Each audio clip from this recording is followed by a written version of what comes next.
So the lower back is a very unique space in your body. If it is aggravated or if it is hurting of some kind of way, it obviously gives you pain signals or tightness or stiffness or just discomfort, whether it's dull or acute. Now, it can mean there are several possibilities that are linking to that lower back issue. In most cases, in most cases it can be that your thighs are very tight from exercising, sitting down too much, running, or all of the above. So if that's the case, if your thighs are really tight, it means that it's tugging at your hip flexors, which is here, and that takes your pelvis and tilts it forward, which is called an anterior tilt, which pushes a lot of stress on your lower back. So you can release that. Now the next thing could be tight hamstrings, which affect the lower back. It can be tight glutes, which affect the lower back, or it can be all of the above. And your lower back itself can be tight, or just the lower back. It just depends on what it is. So I'm going to show you a few stretches you can do on your own that will allow for you to release that tension. Now what you would need to do if you have one at home is get a stretching strap. This is a fancy one I got here. Or get a yoga strap. Either one works. Before we get to that, I'm going to do your quads first. So the hip flexor stretch is a very unique stretch you can do on your own. You want to get onto a nice, comfortable mat for your knees. You can put a pillow underneath your knee if you need to as well. And get into a position that is kneeling like this. And get off your toes in the back. And the first thing you want to do is release the tension in the hip flexor first, which makes it easier to stretch the quad out. Hip flexor first, then quad. All right, put your hands down to the ground here, and it's gonna push this knee forward just like this here. And if you relax, you gotta relax your core, you gotta relax your thigh, relax your lower back, relax your butt, and you can feel that stretch happening right in the upper region of your thigh, which is that hip flexor space in the upper part of your thigh. Now, with that being said, the more you relax, you can start to feel that release or relieving of tension in your lower back if you are extremely tight or if you're just tight. But the way I'm going to do this is called active isolated stretching, which means that you're going to hold it for 2.5 seconds, release it, repeat that for 5 rounds. So it'll look like this. I'm going to start from the beginning. Come here, hands on the ground, push forward, hold it here. Once your body stops, 1001, 1002, release it. Deep breath in, now breathe out, 1001.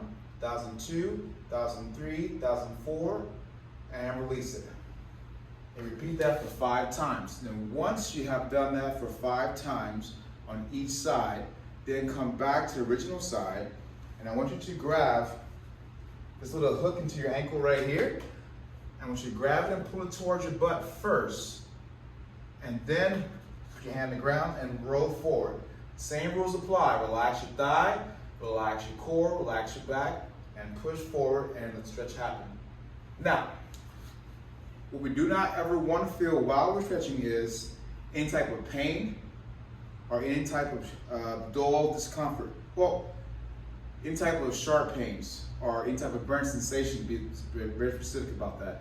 So no burn sensation and no tingly acute pains at all. So you want just to have a stretch. And the key to stretching is to never force it, let it happen naturally. So if you start out and you're right here, you're right there. And then you slowly work your way to a deeper range of motion as your body allows for it to do. Not you making it, but as your body allows for it to happen.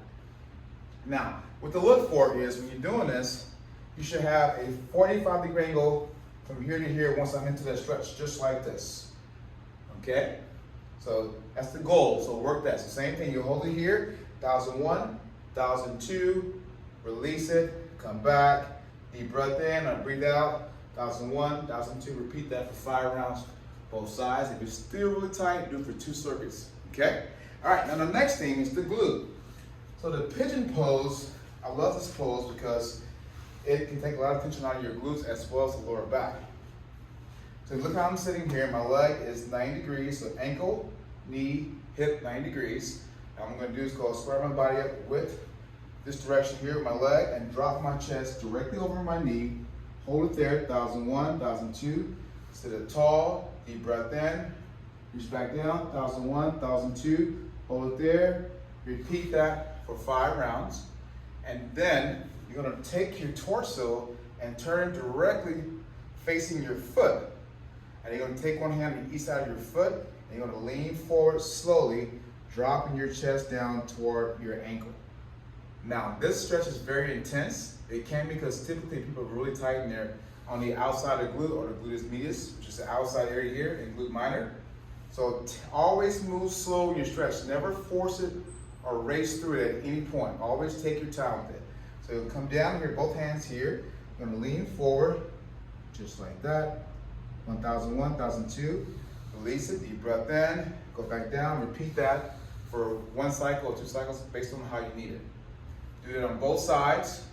Once you have finished that, then you can come to the hamstring stretch. Take your strap, not a band, a strap, because the band has elastic, it's elastic, so it's going to kind of bounce around, and you don't want to do that. So get you a yoga strap like this, which is inexpensive, or a stretching strap. So put it around your arch of your foot, always arch your foot, and relax the leg, keep the leg nice and straight, and you're just going to take your hand one end, it's going to walk it up. Perfect world, your leg should be here. In a perfect world. If you're not there, that's fine. Again, follow your body. So you come up, and if you're tight right here to leg straight, that's where you're tight at. Your goal in the future is to get it up to here, but do it 1001, 1002, go back down, and each time you come back, try to grab a little bit more range of motion if the body is willing to let go at that point. Don't force it, all right? So that's how you can stretch out your hamstrings, your quads, and your glutes. Now the last thing you can do is, 2 things actually, is the lower back.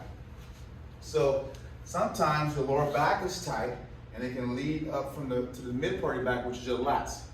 So what you get on your hands and your knees, just like this here, Now my hands and my knees are as wide apart as my body frame is. And what you're gonna do is I'm gonna take this arm here, I'm gonna reach under my armpit, just like my wrist, behind my wrist, and I'm gonna take my shoulders from being like this and rotate them to their vertical. And when you do that, relax. So deep breath in, let the arm bend, reach, my body's relaxed, reach, and then lay down on top of the shoulder. 1001, 1002, back up. Repeat that 5 times on this side, 5 times on that side. And then my last and absolute favorite stretch is called the frog stretch. And this stretch is a really cool stretch because it really works on releasing all kind of tight spots in different parts of your pelvis area. So it can be lower back, it can be your groin, it can be a little bit of hip adductor, it can be hip abductor. It depends on where you're tight at. So what you do is you get down, knees are nice and wide, just like this, feet are wide as well. And get on your elbows up here. And you're gonna walk back nice and slow. Same thing applies. If you feel like it's tight here, you stop here. 1001, 1002, go back forward. But in the perfect world, you'd like for your body to go all the way back down, just like this here, and relax. And the more you relax into the stretch, you can feel things start to relieve itself, the muscles start to elongate, and you feel things start to get more loosened. So that's how you can get your back nice and loosened up.